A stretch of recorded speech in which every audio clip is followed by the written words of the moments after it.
Hello everyone, welcome to let's do it. तो discuss करेंगे आज हम यहाँ पर HPSSC के पेपर्स में पूछे गए कुछ इम्पॉर्टेंट क्वेश्चंस को। और जितने भी क्वेश्चन हम यहाँ पर डिस्कस करने वाले हैं ये आपके आने वाले HPSSC के हर एक एग्ज़ाम में आपको काफ़ी ज़्यादा हेल्प करने वाले हैं। तो चलिए स्टार्ट करते हैं। तो देखिए क्वेश्चन हमारे पास है, भारत में निम्न में से कौन सी शुष्क फसल खेती में सबसे प्रमुख फसल है। तो देखिए ये कौन सी हो जाएगी, तो ये हो जाएगी बाजरा। ऑप्शन यहाँ पर इसका बी जो है ये करेक्ट आंसर हो जाएगा। देखिए बाजरा की अगर हम बात करें तो बाजरा जो होती है इसमें सर्वाधिक सूखा सहने की क्षमता होती है बाजरा फसल में, इसीलिए जो होता है यह राजस्थान में जो होता है इसका सबसे ज़्यादा उत्पादन होता है बाजरा का। तो अगर आपसे क्वेश्चन इस तरह से पूछें कि बाजरा जो है इस फसल का उत्पादन किस राज्य में सबसे ज़्यादा होता है, तो वो हो जाएगा राजस्थान। तो ये पॉइंट भी आप ध्यान में रखिएगा।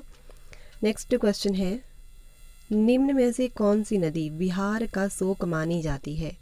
तो देखिए बिहार का शोक जो है इस किस नदी को कहते हैं, ये हम कहते हैं कोसी रिवर को। ऑप्शन सी यहाँ पर इसका करेक्ट आंसर है।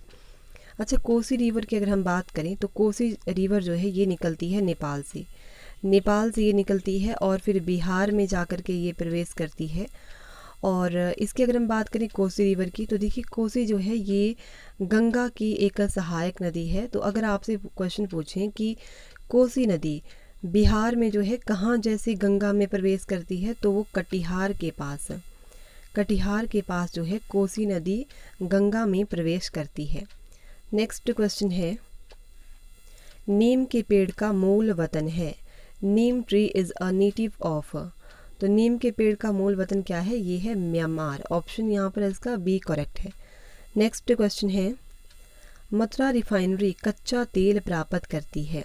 तो देखिए मथुरा रिफाइनरी जो है कच्चा तेल कहाँ से प्राप्त करती है, तो ऑप्शन आपके पास है कावेरी बेसिन से, वडोदरा बेसिन से या कांडला बेसिन से। तो देखो ऑप्शन डी इसका करेक्ट आंसर होगा, इनमें से कोई नहीं। बाकी मथुरा रिफाइनरी की अगर हम बात करें तो ये कहाँ पर पड़ती है, ये पड़ती है यूपी में। तो इसीलिए ऑप्शन यहाँ पर इसका डी जो है करेक्ट आंसर होगा। नेक्स्ट क्वेश्चन है, वह राज्य जहाँ स्त्रियों में साक्षरता दर सबसे कम है।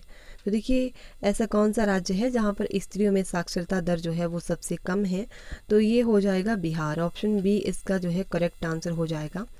और अगर आपसे पूछ लें कि वह राज्य जहाँ पुरुषों में साक्षरता दर सबसे कम है, तो वो कौन सा होगा, तो अगर यहाँ पर पुरुषों के बारे में पूछा होता तब भी जो होता ऑप्शन बी है इसका करेक्ट आंसर होता बिहार। और अगर आपसे पूछ लें कि सबसे ज़्यादा साक्षरता दर जो है वो किस राज्य में है, तो वो है केरल में। केरल में पुरुषों और महिलाओं दोनों में ही जो है साक्षरता दर सबसे ज़्यादा है। नेक्स्ट क्वेश्चन है, संविधान सभा की प्रारूप समिति के चेयरमैन कौन थे। तो आपको बताना है कि संविधान सभा की जो प्रारूप समिति थी, जिसे हम ड्राफ्टिंग कमेटी के नाम से भी जानते हैं, इसके जो अध्यक्ष थे वो कौन थे।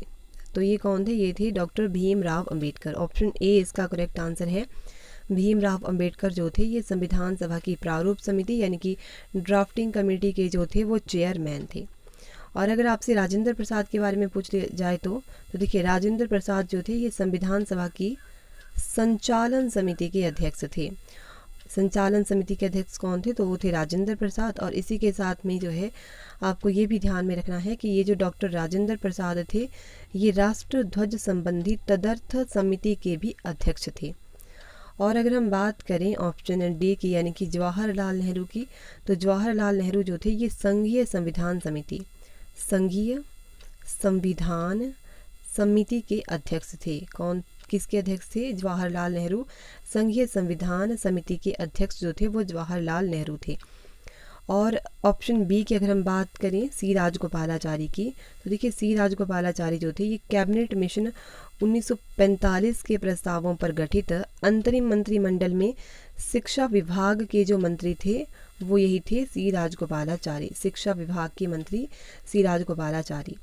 नेक्स्ट क्वेश्चन है, निम्न में से कौन सी संसद की सबसे बड़ी समिति है।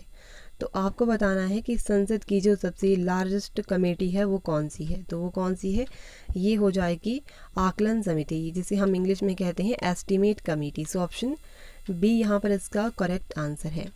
तो यहाँ पर हम बात कर लेते हैं एस्टिमेट कमेटी यानी कि आकलन समिति की। तो अगर हम बात करें कि ये जो एस्टिमेट कमेटी है इसका गठन कब हुआ था, तो 1950 में एस्टिमेट यानी कि आकलन समिति का गठन किया गया था। और इसके जो सदस्य होते हैं, इसमें टोटल मेंबर होते हैं 30। और देखिए 30 मेंबर जो होते हैं ये केवल लोकसभा के ही होते हैं, राज्यसभा का इसमें कोई मेंबर नहीं होता है। और ये जो आकलन समिति होती है ये सबसे बड़ी स्थायी समिति भी होती है। तो इसी के साथ में आपसे ये भी क्वेश्चन पूछ सकते हैं कि सबसे बड़ी स्थायी समिति कौन सी है, तो ये है आकलन समिति। और ये जो आकलन समिति होती है इसका अगर आपसे कार्यकाल पूछें तो इसका कार्यकाल होता है 1 वर्ष का। तो ये पॉइंट भी आप ध्यान में रखिएगा। नेक्स्ट क्वेश्चन की हम बात करते हैं, फैमिली कोर्ट किन विवादों पर निर्णय देती है। तो फैमिली कोर्ट जो होती है ये किन विवादों के ऊपर निर्णय देती है, विवाह के मामलों के ऊपर। सो ऑप्शन है इसका बी यहाँ पर करेक्ट आंसर है। मैरिज अफेयर्स के ऊपर जो होती है फैमिली कोर्ट इनके विवादों पर निर्णय देती है। ऑप्शन बी करेक्ट है। नेक्स्ट क्वेश्चन है, पंचायती राज संस्था के लिए महत्तम आय का स्रोत है। तो पंचायती राज संस्था जो होती है इसके लिए महत्तम आय का स्रोत जो रहता है ये रहता है प्रादेशिक फंड यानी कि रीजनल फंड। ऑप्शन बी नहीं, ऑप्शन सी इसका करेक्ट आंसर होगा। गवर्नमेंटल ग्रांट्स यानी कि सरकारी अनुदान जो रहता है ये पंचायती राज संस्था के लिए महत्तम आय का स्रोत रहता है। सो ऑप्शन यहाँ पर इसका सी करेक्ट आंसर है। नेक्स्ट क्वेश्चन है, कितने समय के लिए राष्ट्रपति शासन लगाया जा सकता है। तो राष्ट्रपति शासन जो होता है ये 6 मंथ के लिए लगाया जा सकता है। ऑप्शन बी यहाँ पर इसका करेक्ट आंसर हो जाएगा। और अगर हम बात करें कि इसको अधिकतम जो है कितने साल तक बढ़ाया जा सकता है राष्ट्रपति शासन को, तो देखिए राष्ट्रपति शासन जो रहता है इसे अधिकतम 3 साल तक जो है बढ़ाया जा सकता है। तो ये पॉइंट आप ध्यान में रखिएगा।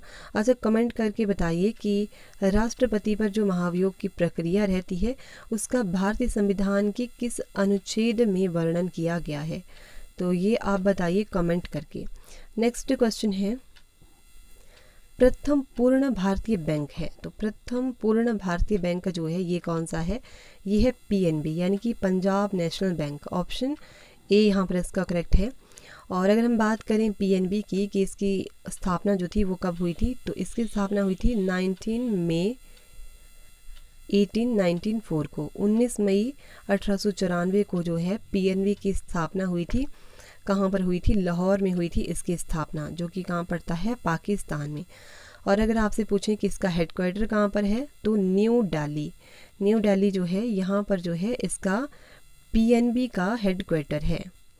तो ये पॉइंट भी आप ध्यान में रखिएगा। अच्छा, सीईओ की इसके हम बात करें कि पीएनबी के जो सीईओ हैं वो कौन है, तो वो है S Mallikarjun Rao. Next question की हम बात करते हैं। नेक्स्ट क्वेश्चन हमारे पास है, निम्न में से कौन सा भारत सरकार के बजट में घाटे का सबसे बड़ा हिस्सा होता है। तो देखिए ये जो रहता है ये रहता है फिस्कल डेफिसिट यानी कि राजकोषीय घाटा। तो राजकोषीय घाटा जो होता है ये भारत सरकार के बजट में घाटे का सबसे बड़ा हिस्सा जो रहता है वो इसी का रहता है, फिस्कल डेफिसिट का। ऑप्शन सी करेक्ट यहाँ पर है। नेक्स्ट क्वेश्चन है, कांडला में प्रथम ईपीजेड कब बनाया गया था। तो कांडला में प्रथम ईपीजेड कब बना था। अच्छा, ईपीजेड की फुल फॉर्म क्या होती है, तो इसकी फुल फॉर्म होती है export processing zone.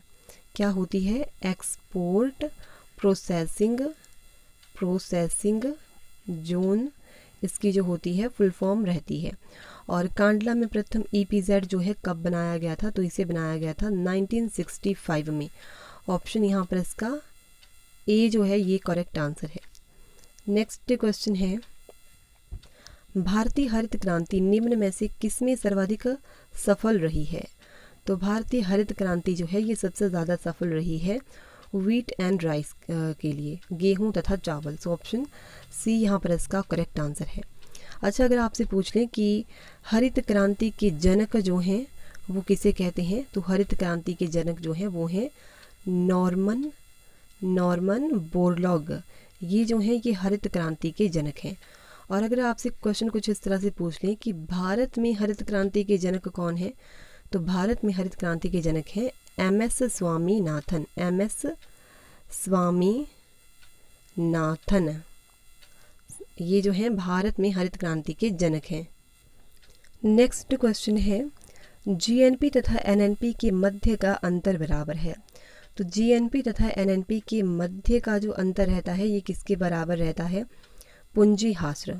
Option C यहाँ पर इसका करेक्ट आंसर है। जीएनपी तथा एनएनपी के मध्य का अंतर बराबर है पूंजी हास्र के। ऑप्शन सी यहाँ पर इसका करेक्ट है। जीएनपी की फुल फॉर्म होती है ग्रॉस नेशनल प्रोडक्ट और एनएनपी की फुल फॉर्म रहती है net national product. Next question है, नेक्स्ट हमारा रीजनिंग का क्वेश्चन है। तो क्वेश्चन हमारे पास है कि यदि न्यूरोटिक को हम कुछ इस तरह से लिखते हैं तो साइकोटिक को जो है किस तरह से लिखा जाएगा? तो देखिए इस क्वेश्चन की अगर हम बात करें तो इसे हम कुछ इस तरह से लिखेंगे जैसे कि न्यूरोटिक। तो ये देखो लास्ट वाले जो 3 डिजिट हैं ये फर्स्ट में आ जाएंगे एंड ये जो बीच वाले डिजिट हैं ये ऐसे ही रहेंगे और फर्स्ट के जो 3 डिजिट हैं वो यहाँ पर आ जाएंगे। तो इसी तरह से जो है ये वाला भी होगा साइकोटिक का। तो इस तरह से अगर हम करेंगे तो इस क्वेश्चन का जो राइट आंसर हो जाएगा वो हो जाएगा बी, यहाँ पर इसका करेक्ट आंसर हो जाएगा। नेक्स्ट क्वेश्चन की अगर हम बात करें, लड़कियों की एक पंक्ति में सुनीता दोनों छोर से 11वीं है, इस पंक्ति में कितनी लड़कियां हैं? तो लड़कियों की एक पंक्ति में सुनीता जो है दोनों छोर से जो है 11वीं है। तो इस पंक्ति में कितनी लड़कियां हैं? तो इसके आगे 10 आ जाएंगे और इसके पीछे भी 10 आ जाएंगी, यानी कि टोटल मिलाकर के जो है कितनी हो जाएंगी? 21 गर्ल्स हो जाएंगी। सो ऑप्शन यहाँ पर इसका सी जो है ये करेक्ट आंसर हो जाएगा।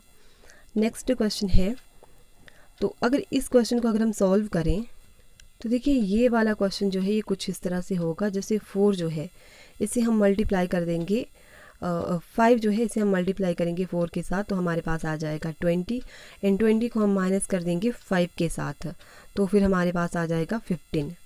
तो इसी तरह से ये सारे होंगे तो इसी तरह से जैसे हम 7 को हम मल्टीप्लाई कर देंगे 8 के साथ तो हमारे पास आ जाएगा 56 और 56 जो है इसे हम माइनस कर देंगे 7 के साथ। तो इसी तरह से ये होगा। तो इसीलिए 153 क्वेश्चन जो है इसका राइट आंसर ऑप्शन यहाँ पर इसका ए करेक्ट आंसर हो जाएगा। नेक्स्ट क्वेश्चन की हम बात करते हैं, he ordered dash the dinner when he had finished his work. तो ऑप्शन यहाँ पर इसका डी करेक्ट हो जाएगा, no preposition is needed. Next question है, antonyms of the word soft is. तो आपको एंटोनिम बताना है सॉफ्ट का, तो सॉफ्ट का एंटोनिम हो जाएगा हार्ड। ऑप्शन डी करेक्ट हो जाएगा। नेक्स्ट क्वेश्चन है, करेक्ट स्पेलिंग इज। तो आपको करेक्ट स्पेलिंग बतानी है कोरम की, तो देखिए ऑप्शन बी यहाँ पर इसका करेक्ट आंसर हो जाएगा। नेक्स्ट क्वेश्चन है, अति का विपरीतार्थक है। तो अति का विपरीतार्थक शब्द जो है वो कौन सा होगा? तो अति का विपरीतार्थक होगा अल्प। ऑप्शन डी करेक्ट है। नेक्स्ट क्वेश्चन है, महल के भीतर का भाग कहलाता है। तो महल के भीतर का भाग जो है इसे हम कहते हैं अंतःपुर। ऑप्शन ए करेक्ट है। नेक्स्ट क्वेश्चन आज का हमारा लास्ट क्वेश्चन है, झगोड़ा क्या है? तो झगोड़ा क्या है? ये है एक विशेषण। ऑप्शन बी करेक्ट है।